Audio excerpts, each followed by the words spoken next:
Lion and Harry both believed in well-kept employees, healthy employees, and therefore the medical department was created, medical services, back in the 1920s in a joint venture with St. Luke's Hospital, which was our neighbor.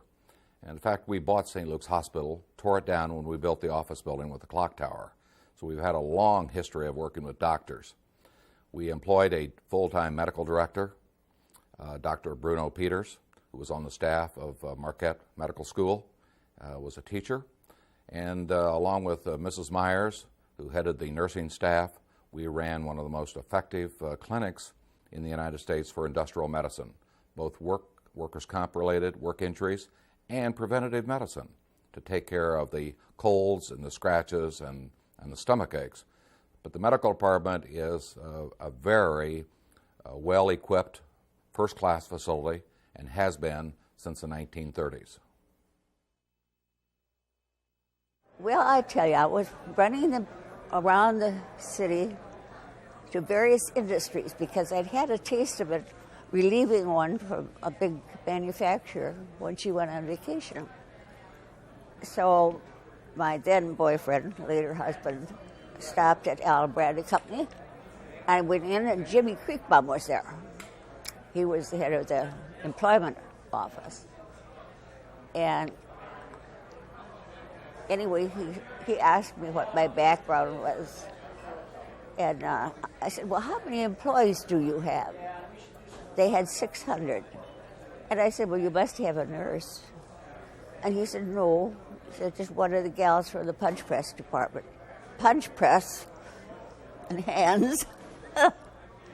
Well, anywho, I said, that's a disgrace. I said, the law of the state tells you that you should have a registered nurse on duty at all times, 24 hours around the clock, if you have employees around the clock. And they did. Well, I got to thinking about it after I'd been to a couple of other places that had a reasonable setup. And I got home, I wrote Harry Bradley a note in Florida. Told him I thought that it was a disgrace in a place that was as progressive as that seemed to be, that didn't have medical facilities to take care of their patients in the right way, their employees.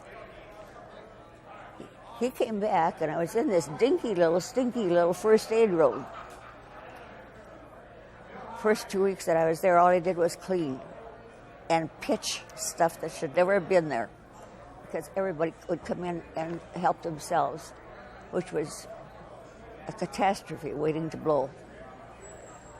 So I wrote to him, told him just exactly what I thought about it. And one day I sat down finally at the little desk in the place, and I looked up, and here was this little guy, nicely dressed little guy, standing in the doorway. And I said, what can I do for you?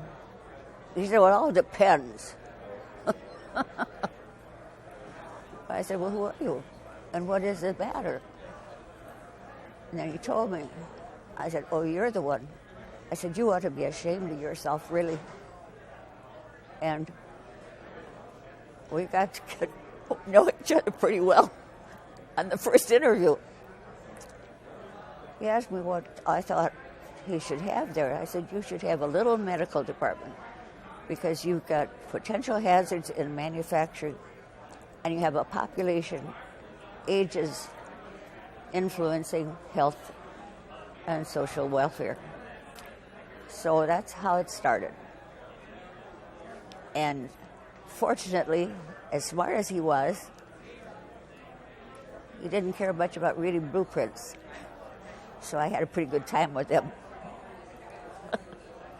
And it was just up all the way after that.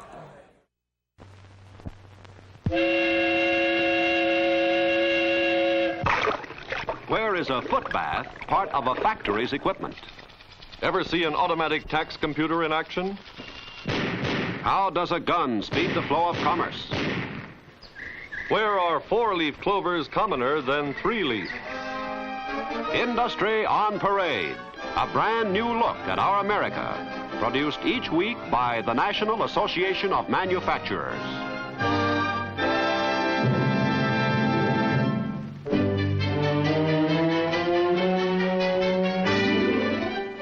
A typical machine shop, a maze of complex tools, all controlled by switches that make the business of stopping and starting them simply a matter of pushing a button or stepping on a pedal. The Allen Bradley Company of Milwaukee is a firm that makes a good many of the controls that keep our powerful machines firmly under man's thumb. The company's best-known product, here being assembled, is something called an across-the-line starting switch. It supplies the additional amperage needed to get a motor turning.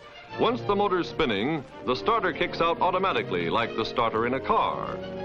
Air-powered screwdrivers allow skilled women workers to turn out many more of them per day than they could with ordinary screwdrivers. And with the increased production, there's also a corresponding decrease in fatigue. And here's an Allen Bradley worker whose job is only indirectly connected with the manufacture of switches. Her main concern is the physical well-being of her fellow employees, for she is a member of the staff of one of the most elaborate factory medical clinics in the country. 3 doctors, 12 nurses, and 35 rooms just for the diagnosis and treatment of employees' ailments. Suppose one of the company's 4,000 workers develops a fever, has an accident, or, like this man, suddenly just feels a little dizzy. In days gone by, he'd have to knock off for the day and go see his own doctor. Now he heads directly for the clinic, right here in the plant, where there are facilities to take care of everything from a headache to emergency surgery, and without cost to him. The clinic handles more than 70,000 cases a year, less than 10% of them accidents.